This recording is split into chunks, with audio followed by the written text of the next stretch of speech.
Hey everyone, welcome back to my channel. My name is Lena. If you've been following along with my recent videos, you'll know that just a few weeks ago I was back in the Disney parks.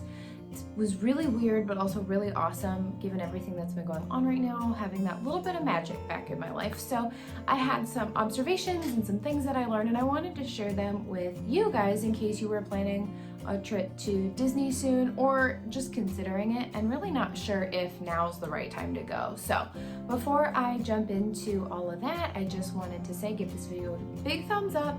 Go ahead and hit that subscribe button so that I know that you like these kind of sit down videos and if I should do these more often. So with that, I'll jump into things.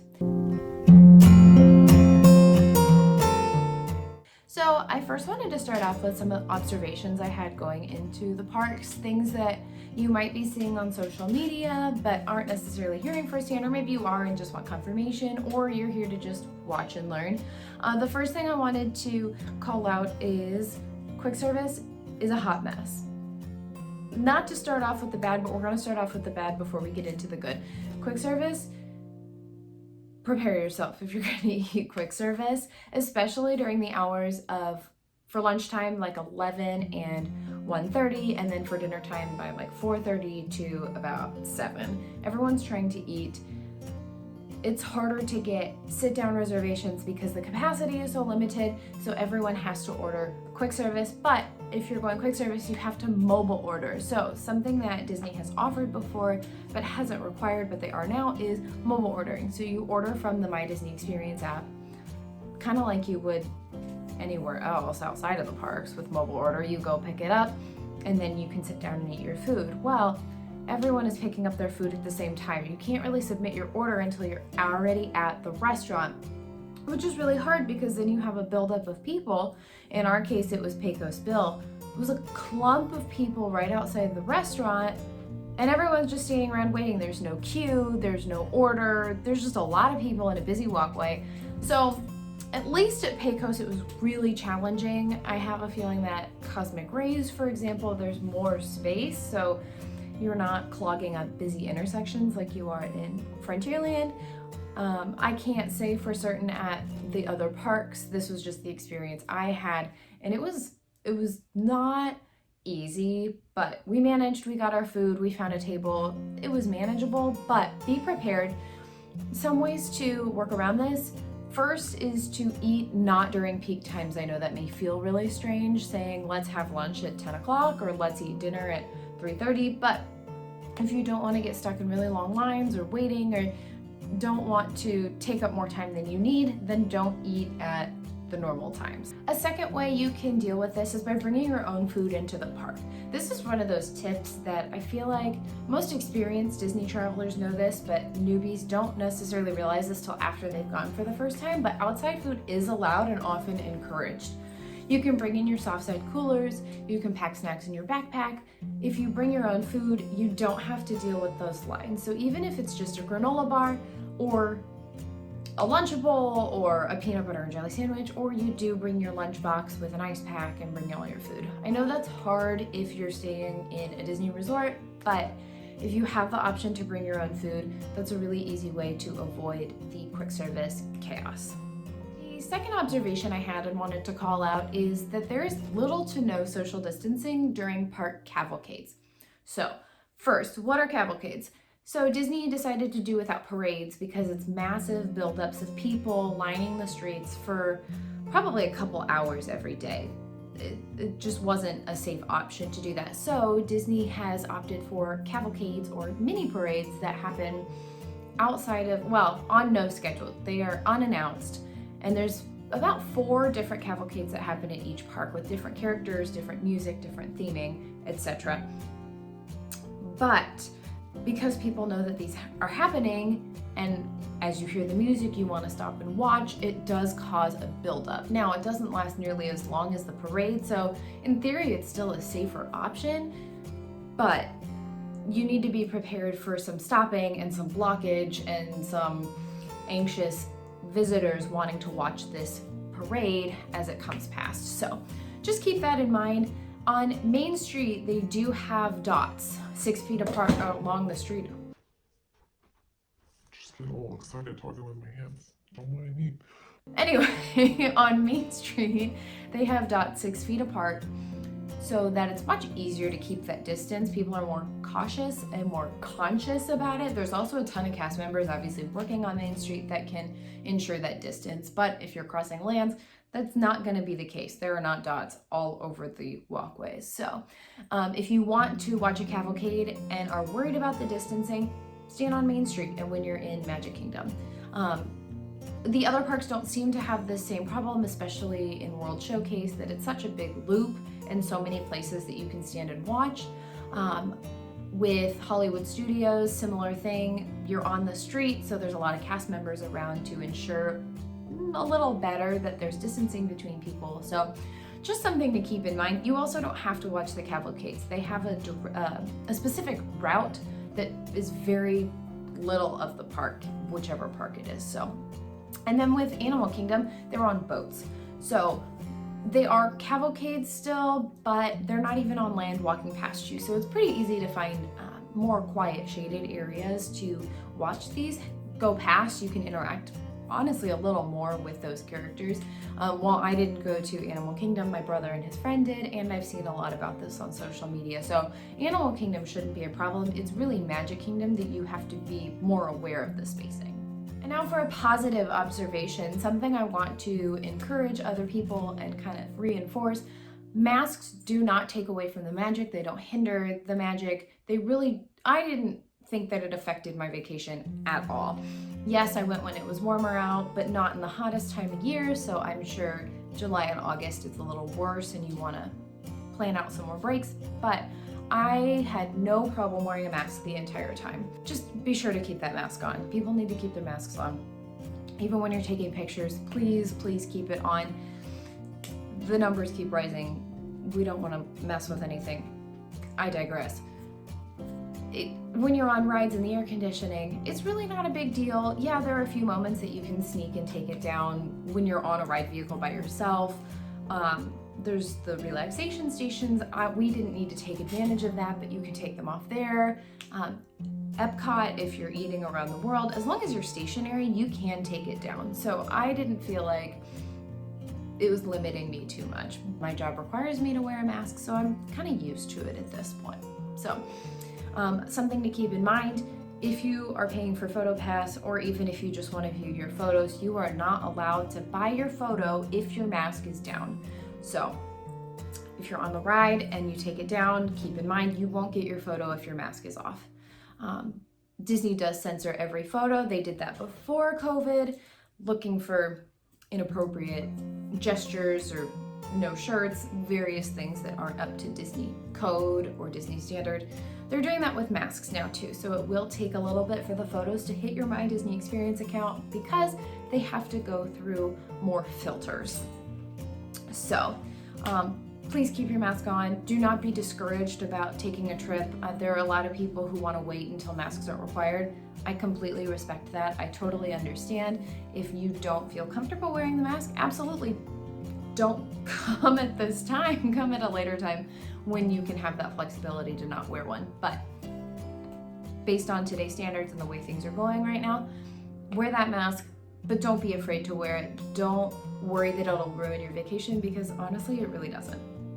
So having been to the parks and experienced the new normal, there were 3 takeaways that I had and tips that I would give out to people who are planning their trip now and are trying to figure out the best way to do it without fast passes, with different hours. Things are really different. So the normal trip tips that you would find don't necessarily apply. While majority of them do, there's a few new ones that I noticed that I wanted to share with you if you are working on planning a trip right now. The first one and the biggest takeaway that I had, and this might sound a little crazy and there will be people that disagree with me, but this, from my experience, arrive to the park 1 hour before open. Don't leave to get to the park. Don't hop on your resort bus. Walk up to the park an hour before open. Now for us, we drove our own vehicle, so we parked our cars every day, obviously. We were pulling into the parking lot 1 hour before park open. Now, in my experience with parking, it obviously takes the time to park. They don't open the parking lots until 1 hour before park open, and then you gotta walk up to the gate and then scan in. That takes quite a bit of time. But if you show up to the park an hour before open, you're guaranteed to get in before opening time. Yes, they do let you in through your Magic Band touch points before park open.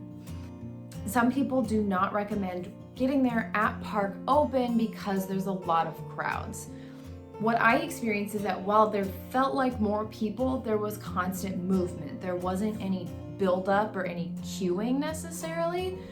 Security is all touchless, so you don't have to open your bags and do a crazy bag search. You just walk through the metal detector with your bag. Very minimal screening. Honestly, security is a lot easier right now. The temperature checks, there's tons of people standing out front, so those lines move really quickly. And then by the time you get to touch point, you're not fingerprint scanning, you tap your band, you walk right in. Long-winded, and that's only half of the explanation to this. So once you get through all of your lines and your checkpoints, you're probably gonna be walking into the park between 30 and 15 minutes before opening. This is ideal because yes, rides do start operating before opening. I didn't talk about this in much detail in my vlog for that day, but instead of going into Runaway Railway because that queue was closed, we went back into Galaxy's Edge and rode the new Smuggler's Run, and we were able to ride it twice as a walk-on. So that's why I recommend getting there an hour before park open, not at rope drop. You would be doing a rope drop, but you'd be getting there beforehand because you get through your lines before you get into the park very quickly, but then your wait times are incredibly short. You just have to pick out those right attractions. Your typical rope drop before COVID are gonna be your same rope drop rides mid-COVID. So your new Star Wars rides, if you can get onto Runaway Railway, do it. Your Mountains, Flight of Passage, Na'vi River Journey, Toy Story Land, all of those ones that you would think to do before, you're gonna wanna do them now. We found that we were the most productive before noon. Long story short, if you skip through all of my rambling, there's a lot of reasons to get there 1 hour before park open, and the parks are opening a little later anyway, so you don't have to wake up at 4 and 5 in the morning to get to your favorite rides. The second tip I have for you is to assume the posted wait times are accurate.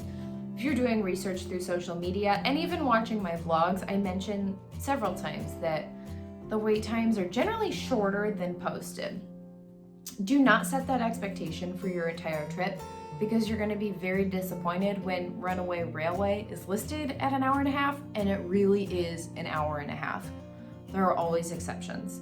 Disney doesn't